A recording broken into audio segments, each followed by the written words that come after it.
So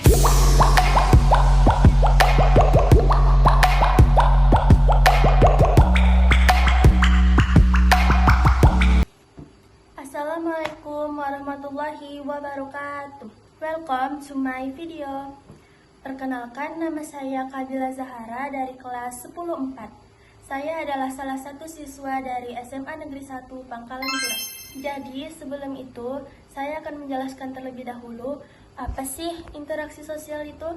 Interaksi sosial adalah hubungan timbal balik yang dinamis antar individu dengan individu, individu dengan kelompok, atau kelompok dengan kelompok.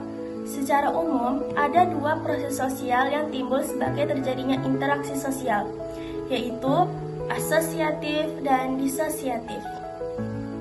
Bentuk interaksi sosial asosiatif itu adalah bentuk interaksi sosial positif yang mengarah pada persatuan.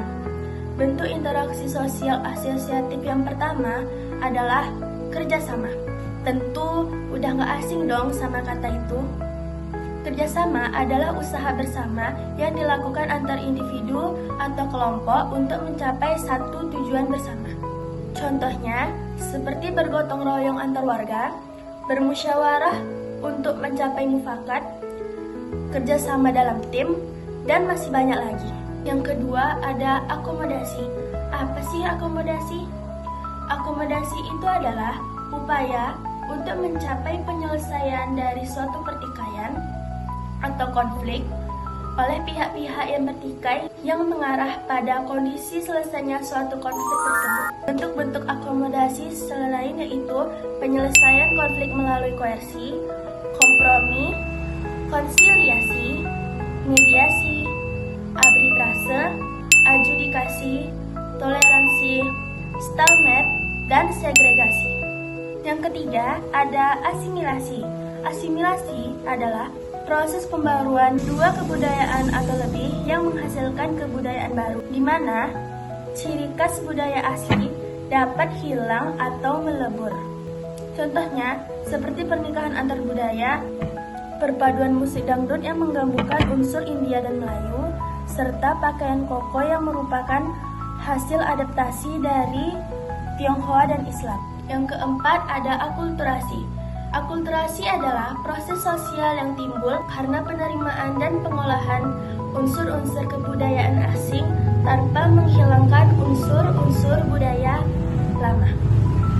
Contohnya yaitu seperti seni bangunan Candi Prambanan yang menggabungkan arsitektur Hindu dengan unsur lokal. Lalu ada masakan nasi goreng, yaitu penggabungan Tionghoa dan Indonesia. Terus ada musik gamelan, yaitu perpaduan lokal dan Hindu-Buddha. Serta arsitektur Masjid Menara Kudus yang mirip candi.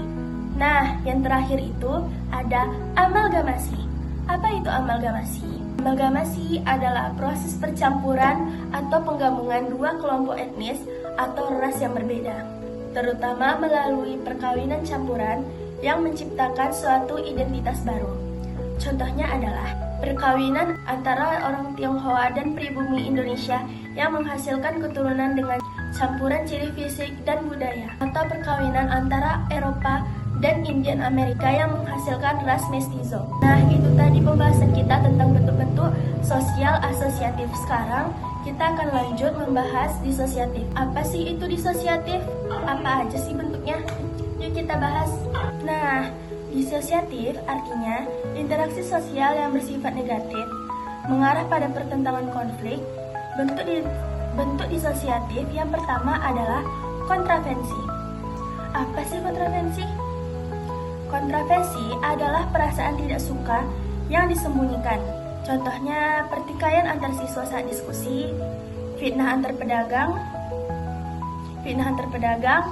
perdebatan dalam politik, serta perdebatan tentang kebijakan pemerintah atau isu sosial. Yang kedua ada kompetisi. Kompetisi adalah hubungan antar individu atau kelompok yang saling bersaing untuk memperebutkan sesuatu.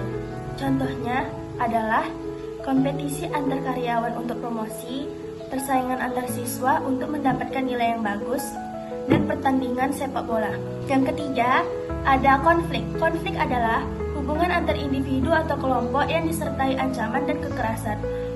Contohnya adalah pertengkaran antar rekan kerja atau perselisihan dalam keluarga, hingga konflik sosial skala besar seperti kerusuhan Mei 1998, konflik Ambon, atau konflik Sampit. Nah, itu dia pembahasan dari disosiatif tadi. Setelah semua yang kita bahas, dapat kita simpulkan bahwa asosiatif ini menekankan bahwa suatu hal dapat dipelajari atau diubah berdasarkan keterkaitan dengan hal lain, sehingga menghasilkan perubahan perilaku, pola pikir, atau hubungan yang harmonis. Dan disosiatif merujuk pada segala bentuk proses sosial yang mengarah pada perpecahan, konflik, dan ketidakseimbangan dalam masyarakat. Interaksi disosiatif berlawanan dengan interaksi asosiatif yang bersifat mempersatukan. Oke teman-teman, terima kasih atas perhatian yang kalian berikan. Terima kasih sudah menonton sampai habis. Nggak terasa ya pembahasan kita sudah habis. Semoga teman-teman semua dapat mengambil banyak pelajaran dari video saya tadi. Semoga video saya ini bermanfaat bagi teman-teman semua ya. Thank you for watching guys. Have a nice day. Maimuna bojo-bojo galak, Maimuna